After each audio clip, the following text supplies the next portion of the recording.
Have you ever heard of Japanese monk called Kukai? He is also known as Kobo Daishi. He was born in 774, 8th century. In my family home, we called him Odaishi-sama, Grand Master. At home, we had really sacred statue of Kobo Daishi, Kukai. It was actually gifted to one of my ancestors, and it was just a special sacred statue which also has such a powerful energy. And since I was a little girl, I cannot even remember when I started doing this, when I was able to walk maybe. It was my job every day to bring offering of cup of tea and a bowl of rice, very small, in a very small container, special container, on a tray. So I have to walk from the kitchen to the Japanese room where we have altar of our ancestors, and next to it we had special area where we housed this big statue of Kukai. So he should be probably in the temple, but we actually did ourselves to worship him and also to treasure the energy this statue was bringing. So every morning I go there and I put my hands together and I was told to thank him. So every morning I thanked him. So I said, 今日もありがとうございます. Thank you for today. Thank you for my existing for today. And every day, single day, I had to do that because after that, my grandmother, my grandfather, and all get together and they do the chanting of Heart Sutra. So I sat down. So if I don't do that, they don't start. So it was my tasks. One of my tasks at home. And of course, I didn't know what was the meaning of this chanting, but I listened and I couldn't read yet. So I was just listening and I was starting saying a few words of Heart Sutra. And so that was my encounter. And I didn't learn about his teaching, but it was more with learning from how my parents, my grandparents behaved, and also what I learned from them. They didn't tell me because this is from the Shingon Buddhism teaching, but this is how we respect the teaching of Kukai. So Kukai, why do we have this sacred special statue? Because Kukai was born in Shikoku, but after his missionary trip to China, he came back to Japan and he has founded Koya Mountain, the first Buddhism school in Wakayama, where I'm from. So we had generation to over the generation, we were following his teaching. So it is called Shingon Buddhism and it is esoteric Buddhism. So esoteric means that we learn with action, not just reading and studying from academic books, not just studying and researching about what Heart Sutra means. It is in daily action. And of course, some goes to Koya Mountain to become a monk, and that's a different stage. But one of the characteristic of his teaching is that he says we can be enlightened in this life. It's not about after our life, but during the living period of our time, we can have many satori and we can actually reach the state of enlightenment. So for me as well, it is more embedded in my subconsciousness and also in my body, because what we see and hear when we are like under 7, it really stays in our system. Now, when I look into Kukai's teaching, it is more like analytical way, and it's also, in a way, it's very interesting because I can connect the dots between my belief, and also from which part of teaching this connects. So it's actually, for me, it is very interesting practice, which I often do. And today I like to share some of the practical lessons in his teaching. It's called Sanmitsu. It's 3 secrets. Number 1, Sanmitsu of body. Kukai's teaching refer to our physical body and action in our daily life. Like, for example, the importance of meditations and rituals, but also refrain certain actions in our life. For example, refrain from killing, respect every life in this world. And also to respect others, which is also generic, but it is part of his teaching, not just doing meditation, but also we have to look at our daily action and how we relate in this world. So respect others and respect the relationship. So refrain from sexual misconduct, that also means. So the first one is body. So it is important to do meditation, but also meditation and other rituals to follow, but also it is important to live with moral, respecting lives, respecting others. So it means you cannot reach enlightenment just doing meditation. And it is important to connect what you gain from meditation in everyday life by respecting each other and respecting every life and respecting any relationship, friendship as well. Number 2, Sanmitsu of speech or vocal. As I mentioned earlier, there is Heart Sutra, the famous mantra, the prayer in Shingon Buddhism from Kukai.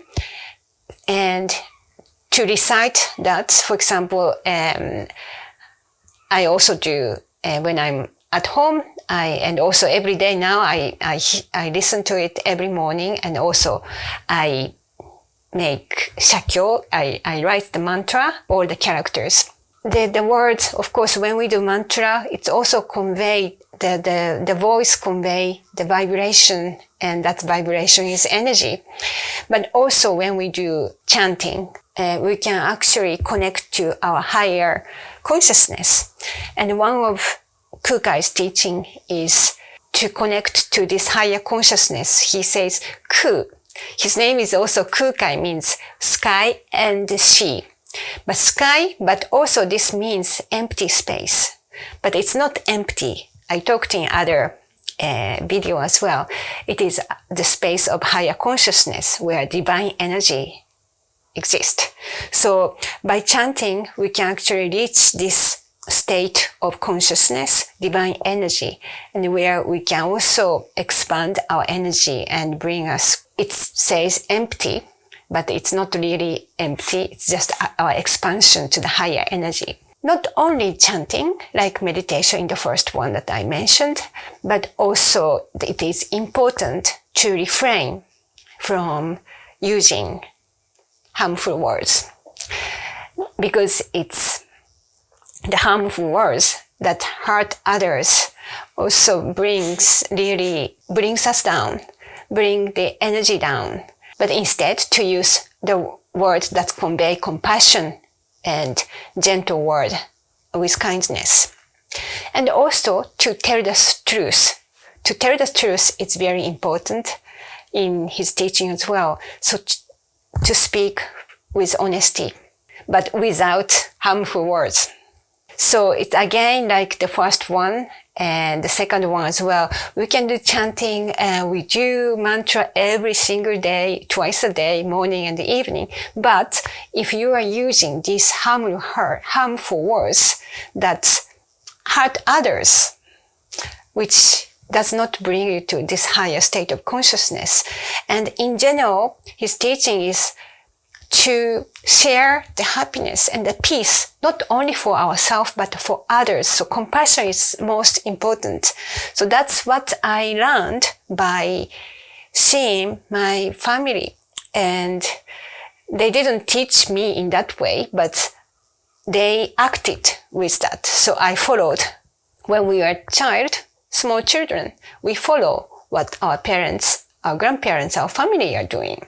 That's how I learned about this importance of compassion and sharing peace, not only our own sake, but with the community, with the family, extended family, relatives.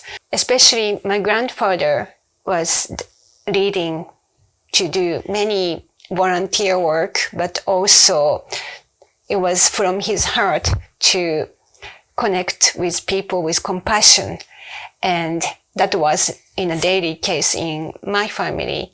Also greeting, there was no difference in the hierarchy. Everybody was treated with compassion.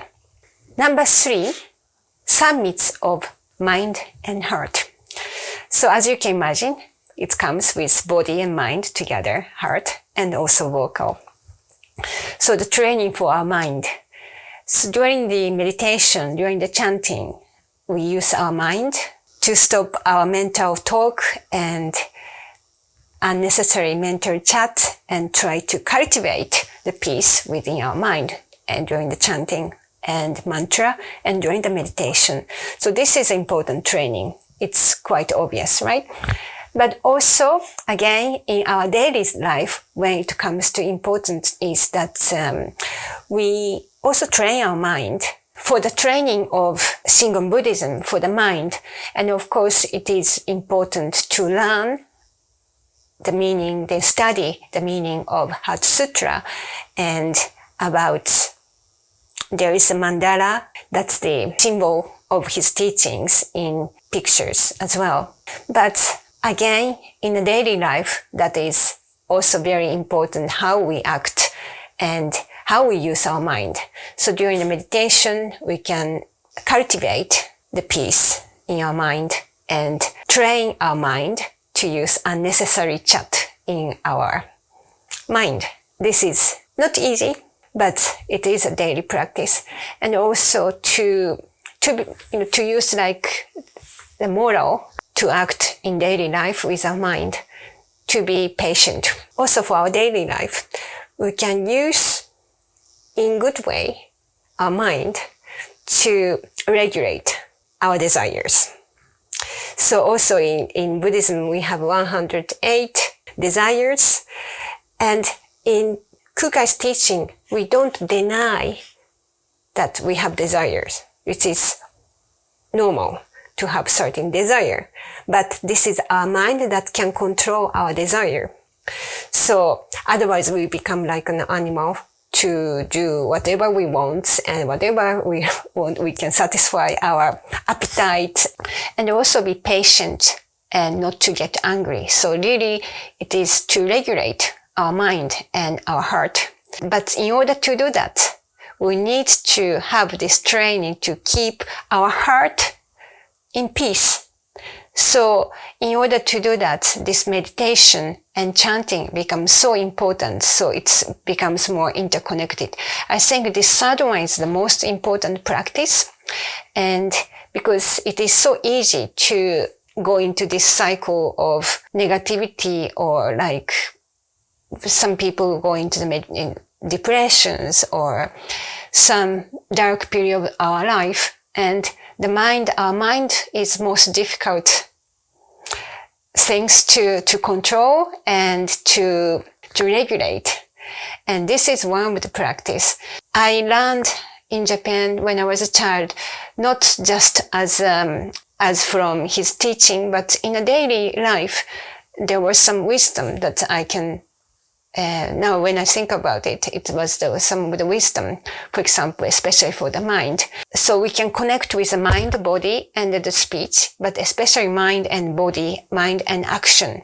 So to regulate our mind, not suppress the desire, but when we have some certain desire, just to take time to think, is this the right things to do? Or just take every moment to act, and not to rush things into some actions. And just to be able to, so his teaching was to really help others to live in peace. He was such a compassionate, he had such a heart filled with compassion.